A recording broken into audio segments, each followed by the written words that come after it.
Dia pun perkenalkan kepada saya adalah Al-Khidir, saya adalah Khidir.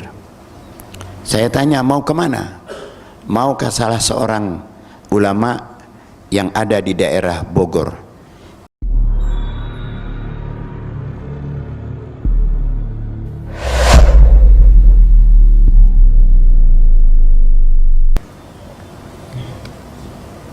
Dalam ayat yang saya bacakan tadi berbunyi, waman wala tahsabanna alladhina qutilu fi sabilillahi amwat. Jangan kamu sangka bahwa orang yang gugur di medan tempur itu atau dalam medan juang di jalan Allah, mereka itu mati. Orang-orang tertentu mengartikan, memang mufassirin menafsirkan bahwa mereka yang gugur di medan tempur. Tapi dalam kenyataannya Syekh Abdul Qadir Jailani huwa hayyun fi qabri, hidup di dalam kuburnya. Kita baca itu manaqib dari sejak kita kecil, kita baca, kita dengar. Dan itu bagian daripada wirid saya punya walid, Al-Habib Abdurrahman bin Ahmad As-Sagaf. Kenyataannya sepeninggal beliau pun juga menandakan bahwa beliau adalah hidup di alam kuburnya. Peristiwa Isra dan Mi'raj membuktikan kepada kita bahwa Nabi Muhammad saat dalam perjalanan Isra dan Mi'rajnya jumpa dengan Nabi Musa yang sedang sholat di atas kuburnya. Tapi pada waktu Nabi kita Muhammad berada di Masjidil Aqsa, Nabi jumpa lagi dengan Nabi Musa, bahkan jumpa dengan para nabi-nabi yang lain. Perjumpaan antara makhluk hidup dengan para arwah dari manusia-manusia yang sudah meninggal dunia, yaitu para nabi-nabi dan rasul. Bagaimana mereka jalan padahal mereka sudah meninggal dunia? Pengarang kitab Al-Barahin Tu'ayyid Ahlus Sunnah wal Jamaah yang ditulis oleh Profesor Kiai Haji Raden Abdullah bin Nuh mengatakan bahwa inna alamal barzakh taghlibu fihi ahkamul arwah ala ahkamil ashbah. Kehidupan arwah di alam barzakh itu ringan, berbeda dengan kehidupan arwah saat dimana roh itu masih di badan. Jadi ringan, kemana saja dia mau pergi, dia bisa pergi.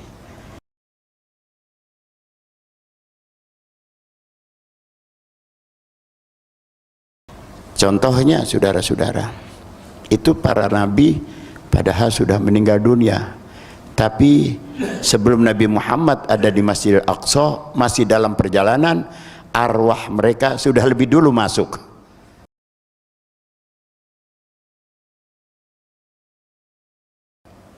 Mengapa? Karena roh mereka, karena mereka sudah meninggal dunia, roh mereka menjadi ringan. Dari ringannya bisa lebih cepat dari kedatangan Nabi Muhammad SAW yang dibawa dengan kendaraan buruk. Sekadar contoh bahwa mereka itu hidup di alam barzakh mereka. Saya sekali waktu diundang oleh seorang dari Kalimantan Timur. Baru saja almarhum 2 tahun yang lalu atau 3 tahun yang lalu, itu daerah Kalimantan Timur ada nama Undar Andir atau Andir Andir itu namanya. Di sana ada Kiai Sofyan Zuhri namanya. Dia mengundang saya karena dia adalah salah satu pecinta daripada Sayyidi Syekh Maulana Muhammad Samman. Dari pecinta Sayyidi Syekh Maulana Muhammad Samman. Tentu kita tahu kedudukan Syekh Samman di mata Sayyidi Syekh Abdul Qadir Jailani. Dia mengundang saya, ini almarhum Kiai Sofyan Zuhri, dia mengundang saya karena dia ingin mengadakan acara haul Syekh Samman. Begitu dia jumpa dengan saya, ada kesepakatan antara saya dengan dia untuk datang di satu hari. Sampai di sana dia menceritakan bahwa Saya sebelum bikin acara ini, saya pernah dirawat di rumah sakit karena saya mengendap penyakit tumor ya, di perut saya, di mana tumor itu besarnya seperti satu nampan, daging lebih yang besarnya seperti nampan. Setiap kali saya diminta untuk dioperasi di rumah sakit, saya tidak, saya menolak. Karena ini orang sufi sekali, ya. Dia tidak pernah mau berhubungan dengan hal-hal yang ya, kebanyakan orang lakukan lah.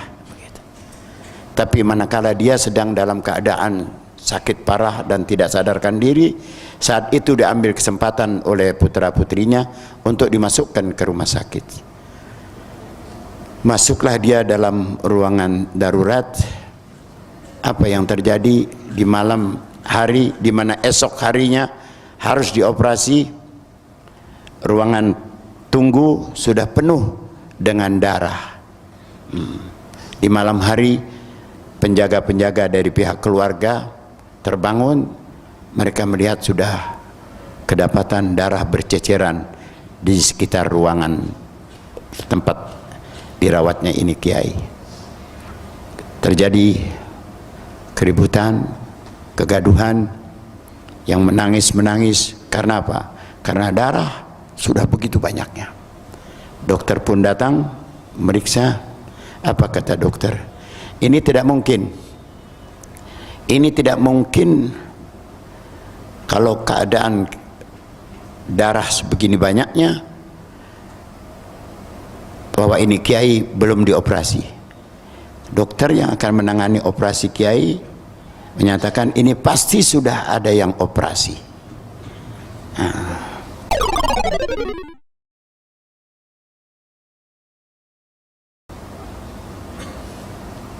Dokter ragu. Hasil ronsen yang menyatakan dia harus dioperasi sudah di tangan. Tapi dengan kejadian ini, peristiwa ini, jadi ragu. Harus dironsen kembali. Ternyata hasil ronsenan menunjukkan bahwa memang sudah dioperasi itu penyakit yang ada dalam perutnya. Tapi tidak jelas siapa yang operasi. Nyata, tapi tidak bisa dibuktikan siapa pelakunya. Kalau ada yang bertanya kenapa Habib pergi jauh-jauh ke Syekh Abdul Qadir Jailani, ke Imam Bukhari, ke Imam Nawawi, ke Imam Syafi'i, ya, dan bahkan ke Habib Umar bin Abdurrahman Al-Attas sahibur ratib, Habib Abdullah Al-Haddad sahibur ratib, dan kemudian ke Syekh Abu Bakar bin Salim dan kepada Abu Bakar Al-Adani di Aden dan sebagainya. Mau apa Habib ke sana? Jawaban saya adalah bahwa saya yakin bahwa kalau seorang datang ke makam seorang wali min auliyaillah, apalagi itu Sayyidi Syekh Abdul Qadir, sehingga kalau saudara pernah pergi ke Tarim, ke Hadramaut, saudara datang berziarah ke Al-Imam Al-Muhajir Ahmad bin Isa yang ketinggian makamnya itu tidak kurang dari 100 meter kita naik ke atas. Kalau sekarang sudah dibuatkan jalan begitu bagus sehingga tidak perlu lagi jalan sampai 100 meter. Itu di sana ada, kita dapati ada ruangan tersendiri untuk kita menghadap ke makam Sayyidi Syekh Abdul Qadir Jailani. Di sana kemudian kita beri salam kepada Sayyidi Syekh Abdul Qadir Jailani. Lalu kita berdoa agar Allah Subhanahu wa taala memberi kesempatan kepada kita untuk bisa berziarah kepada Sayyidi Syekh Abdul Qadir Jailani. Rupanya doa itu terkabul. Ya. Memang itu diamalkan oleh orang-orang yang ada di Tarim.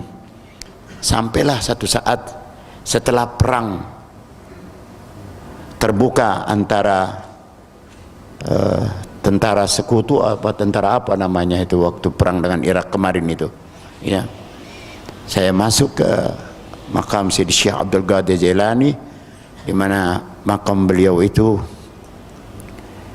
Ini ruangan ini semuanya tertutup dengan lebih luas dari ini dengan lampu-lampu kristal. Di sini ada masjid yang lampu-lampunya dan dinding-dindingnya ditutup dengan kristal apa enggak? Hah? Nggak ada ya? Belum. Hanya Sidi Syekh Abdul Qadir Jailani. Ya. Itu pada waktu kita datang, ini tahaddutan bin ni'mah, ada salah seorang yang Allah Ta'ala berikan, Allah bukakan pandangan matanya. Nah, saya sudah kembali dari Irak menuju ke Tarim. Dalam perjalanan salah seorang dari jamaah saya mengatakan, Habib ada melihat apa di makam Sidi Syekh Abdul Qadir Jailani? Bukankah saya pernah katakan Habib bahwa saya pada saat ada di Jakarta menuju Bogor, saat dalam perjalanan tol saya didatangi, padahal di saat itu saya sedang di mobil, didatangi oleh seseorang yang datang kepada saya tanpa saya sadari dia sudah ada di sebelah saya. Dia pun perkenalkan kepada saya adalah Al-Khidir, saya adalah Khidir. Saya tanya, mau kemana? Mau ke salah seorang ulama yang ada di daerah Bogor. Kata saya juga mau ke sana. Saya pun sampai, begitu sampai, saya jalan depan dan kiai pun mempertemukan atau menemukan saya, nemui saya, lalu saya katakan bahwa ada tamu wak kiai, ya, masuknya jalan belakang. Oh, dia adalah Khidir, mau tengok anak saya yang baru, begitu katanya. Mau nengok anak saya yang baru. Sesudah itu kita pulang. Saat pulang datang lagi itu. Sudah ada lagi di samping saya. Kemudian dia ajaknya saya, ayo saya mau ajak kau pergi ke Masjidil Haram. Ke Masjidil Haram. Saya bilang saya tidak bisa, kata itu jamaah saya. Saya tidak bisa, saya masih ada tugas di Jakarta. Ya. Nanti kau akan lihat, engkau pada jam, saya pada jam sekian saya sudah ada di Masjidil Haram. Itu macam televisi kalau kita matikan suka keluar mati dengan cahayanya, mengecil, itu mutar, tiba-tiba dia sudah ada di Masjidil Haram.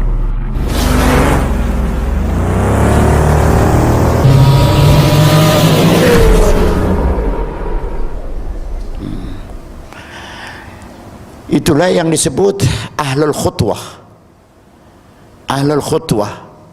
Kalau Nabi Allah Khidir kita katakan dia bisa ke sana kemari, maka dia macam Imam Sayuti dengan Imam Nawawi, ahlul khutwah. Ahlul khutwah yang bisa melangkah ke tujuannya walaupun dalam hanya sebatas beberapa belas langkah saja. Nah, itu dapat dilihat oleh teman saya.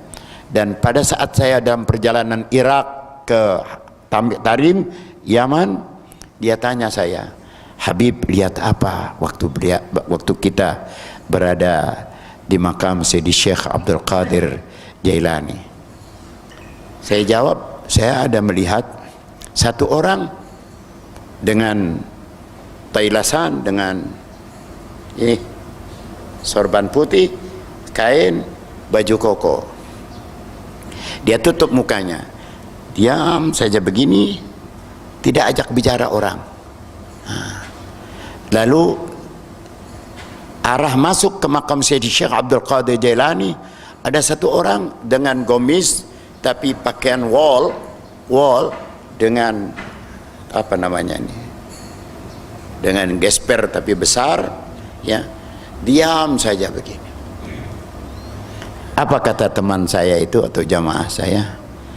Itu yang pertama, itulah Khidir ya Habib, itu dia Khidir.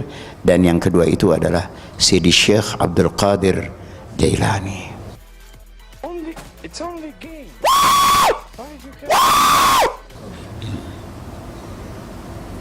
Kembali saya kepada cerita yang tentang orang Kalimantan Timur yang dari undar-andir tadi, yaitu Syekh Sufyan Zuhri. Waktu selesai dioperasi, selesai pemeriksaan bahwa dia adalah hasil dari operasian yang tidak jelas siapa yang operasi,